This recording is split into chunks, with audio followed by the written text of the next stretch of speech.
Hey guys, it's Justine here from I Should Read That, and today I'm bringing you a book review. So as all of you probably know, Children of Blood and Bone by Tomi Adeyemi is one of the biggest YA fantasy releases, probably the biggest YA release, if not one of the biggest book releases of 2018. It came out in March here in the UK, and it has been doing just phenomenally well. Everyone seems to love this book. Everyone has been giving it rave reviews, really loving it and talking it up, giving gushing reviews, and I am another one of those people. So I read this back in March. As you can see, this is a proof copy. I read it before it came out and I really loved it. I was given this copy from the publisher in exchange for an honest review. This doesn't sway my opinion on the book one way or the other. This review is also going to be spoiler free. So in short, Children of Blood and Bone takes place in a Nigerian-inspired fantasy world in which magic no longer exists. It used to, however, magic was kind of stamped out by this conquering force. The people who could use magic were murdered in this raid, and the other people are being oppressed. They're kind of second-class citizens. So Zaylee is a young woman who would have been a magi in her culture if magic still existed. She has this white hair which marks her out as someone who could use magic, and because of that, she's like the lowest of the low in her society. So she one day finds out that she can restore magic back to this world and can bring her people back up, and so she goes on this wild adventure to restore magic. So to start off with the kind of setting and the world building, she takes you on this adventure through so many different regions. You go to the mountains, you go to the rivers and the fishing villages, you see the jungle, you see the desert, you see the sea. Everything is included in this book. There are these lepenaires, which are essentially giant panthers and lions with horns that people ride around on instead of on horses. There's so much incredibly wonderful detail to this world that I really enjoyed.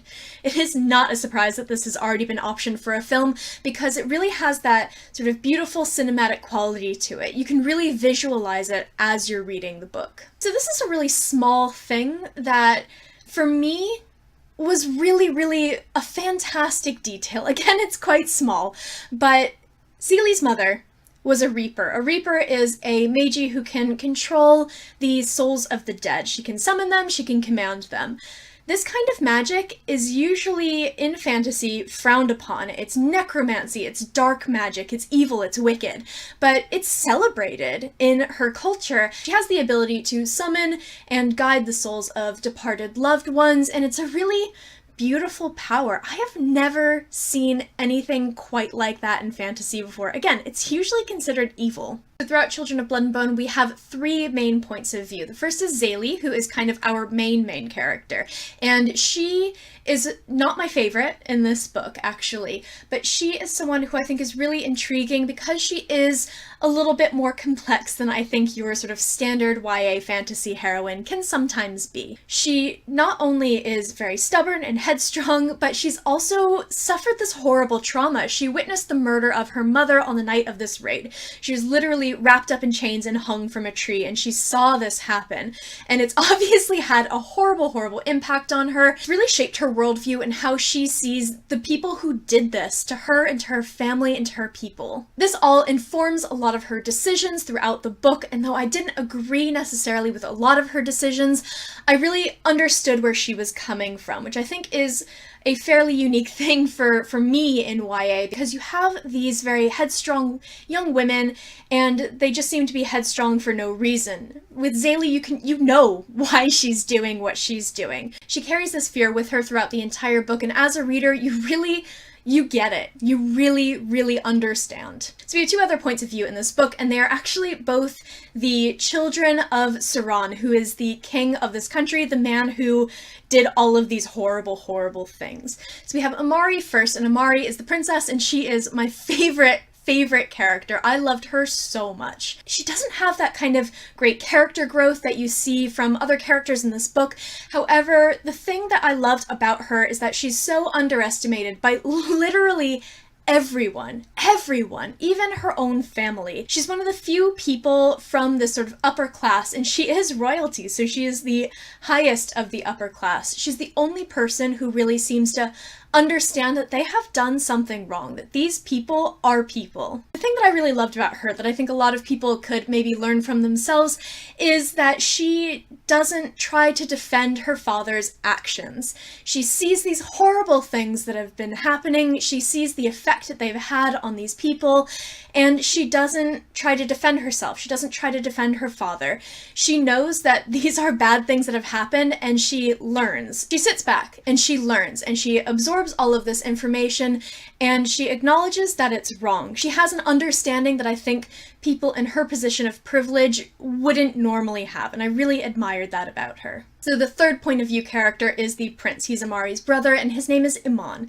So Iman is not like Amari. He very much buys into the fact that magic is evil, magic threatens his position of power, and it needs to be gone. It needs to stay gone. And so he kind of fills the role of the villain in this story. I love him so much. I thought he was a really, really interesting character, and he's obviously flawed. He's not a great person, but I think that his sort of character arc is really wonderful, and it's one of my favorites in this book. I'm not going to say much more because spoilers. So as much as I loved Children of Blood and Bone, I did have some things that I did not like about it. The first was the insta-love. There is insta-love in this book, and it's like a crime in YA. At this point, I don't know why authors still do it, but it is in here. There's no way around it. My problem with insta-love, and this is a problem that I had with it in this particular book, is I don't believe for 1 second that that couple is going to stay together after the events of the story or the series have concluded. In these fantasy books, they're thrown together and there's all this trauma and you kind of stick together and that creates bonds, and I don't think that those bonds would last outside of sort of these crazy things that are happening. Once the threat is gone, they're not going to stay together. It's not going to happen. Basically, they're attracted to each other because they're both crazy hot. That's about it. And that just doesn't do it for me. I'm sorry. I also was not a big fan of Zane, who is Zaylee's brother, and he is the fourth main character who doesn't get a point of view, which is probably a good thing because, again, I didn't like him. I just felt like he is your standard pig-headed male character who just kind of gets in the way and thinks that he's smarter than everyone else, and I just didn't like him. He was just kind of there to create conflict for Zaylee and didn't really have much other purpose. I didn't really see the need for him in this story. My last kind of nitpicky criticism of this book is the magic system, and I think that this is something that can be resolved in later books, so I'm gonna kind of let things go on this one. But you don't really get a sense of how this magic system works and what it really does, and how many different types of magic people have. I know that there are a lot more types of magi, for example, than there are shown in this book, and you just don't really get a good sense of what people can do, what their magic can do, because obviously magic doesn't exist anymore, so you can't see them in action. So that kind of made sense, but it was still really disappointing because I thought it was a really cool system. Overall, I gave Children of Blood and Bone 5 out of 5 stars. It's a very long book. I think this is about 600 pages, but it absolutely flew past. I read through it so quickly. It's such a fast-paced, fun, adventurous novel. It has great characters, it has a wonderful setting, and if you're looking for something a little bit different, regardless of whether you are a YA reader or an adult fantasy reader, I think that you should absolutely pick this book up.